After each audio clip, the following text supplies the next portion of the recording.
கொடுத்து ஒரு சிக்கன் பிரியாணியை வாங்கி கொடுத்தேன். அதனால நான் அவங்க கிட்ட இருந்து வேற மாதிரியான எக்ஸ்பெக்டேஷனை எதிர்பார்த்தேன்னு சொல்லிட்டு ஒருத்தர் சொல்லியிருக்காரு. இன்னொரு பக்கம் டாக்டரே மெடிக்கல் ரிலேட்டடுக்காக பல பேர் அவங்களுடைய பாடியை டொனேட் பண்ணியிருப்பாங்க.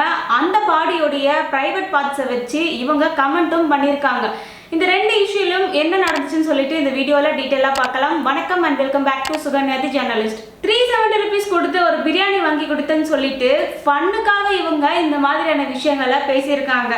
ஆனா இப்போ அந்த ஒரு விஷயமானது FIR அளவுக்கு போயிருக்கு. ஸ்டாண்டப் காமெடியனான பிரணீத் இவர் நடத்தின இந்த நிகழ்ச்சியில இமான்சு சுங்கர்ன்றவர் அவருடைய டேட்டிங் எக்ஸ்பீரியன்ஸை அந்த கிரௌட்ல தெரிவிச்சிருந்தாரு. அதுல அவரு ஒரு பொண்ணுக்கு 370 ரூபாய் கொடுத்து சிக்கன் பிரியாணியை வாங்கி கொடுத்தாரு. அதுக்கப்புறம் அவங்க வீட்டுல விடும்படி கேட்டிருக்காங்க. ஆனா இவர் அவங்க கிட்ட வேற விதமான எக்ஸ்பெக்டேஷனை எதிர்பார்த்தாருன்னு சொல்லியிருக்காரு. ஒரு பிரியாணி வாங்கி கொடுத்தா என்னனாலுமே அவங்க பண்றதுக்கான ரைட்ஸ் ஆனது இருக்கா? இன்னொரு பக்கம் பிரணீத் மோர் அவர் மேலேயும் ஆக்ஷன் எடுத்திருக்காங்க. இமான்சு இந்த மாதிரியான கருத்துக்களை அந்த கிரௌட்ல சொல்லியிருக்காரு. அங்க இருக்கிறவங்களும் கூட சேர்ந்து சிரிச்சிருக்காங்க.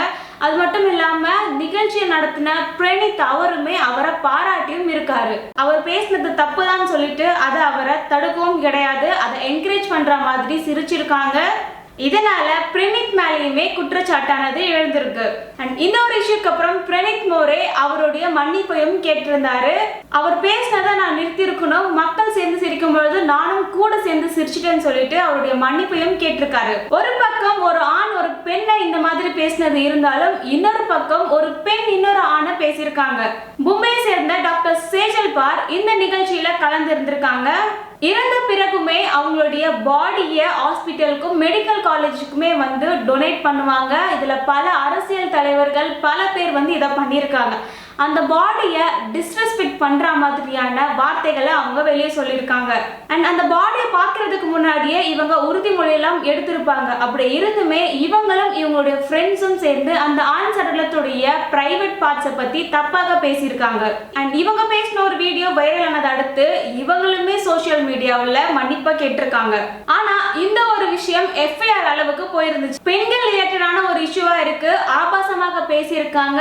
அது மட்டும் இல்லாம இருந்த சடலங்களை பத்தி இந்த மாதிரி ஆபாசமாக பேசினதுன்னு சொல்லிட்டு அவங்க மேல FIR-ம் போட்டிருக்காங்க. இந்த ஒரு விஷயத்துல நேஷனல் கமிஷன் ஃபார் விமன் இவங்களும் வந்திருக்காங்க. பிரணீத் மோரேக்கும் இமான்சு சுங்கரேவுக்கும் ஜூன் 22ஆம் தேதி ஆஜராகணும்னு சொல்லிட்டு நோட்டீஸையும் அனுப்பியிருக்காங்க.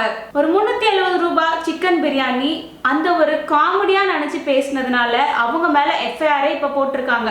அண்ட் இதுல ஆண்கள் பெண்கள் சொல்லிட்டு ரெண்டு பேரையுமே ரெண்டு சைட்ல இருக்கிறவங்களுமே தரக்குறைவாக பேசியிருக்காங்க. அண்ட் அது மட்டும் இல்லாம நவடேஸ் அண்ட் இந்த மாதிரியான டார்க் சைடான காமெடிஸ் நெகட்டிவிட்டியான வியூஸ்ன்னு சொல்லிட்டு இந்த மாதிரியான விஷயங்கள் எல்லாமே பண்ணிட்டு இருக்காங்க.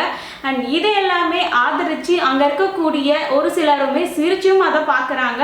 ஒரு சில காமெடி ஷோலாம் பேட் வேர்ட்ஸ் பேசுறதுமே அதை காமெடியா பாக்குறாங்க. அண்ட் இப்பெல்லாம் ஒருத்தவங்களை இன்சல்ட் பண்ணி பேசுறதும் ரோஸ்ட் பண்ணி பேசுறதும் என்டர்டைன்மெண்ட் ஆயிடுச்சு, காமெடி ஆயிடுச்சு. இது எல்லாமே சேர்ந்து பண்ணாதான் அந்த கூட்டத்துல இருக்க முடியும்ன்ற அளவுக்கு இப்ப மாறிட்டு இருக்கு. ஸோ இது எல்லாமே காமெடிஸ் நினைச்சு பண்ணிட்டு இருக்காங்க.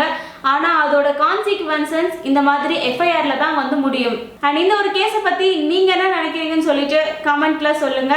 மீண்டும் அடுத்த ஒரு வீடியோல மீட் பண்ணலாம். Thank you, by.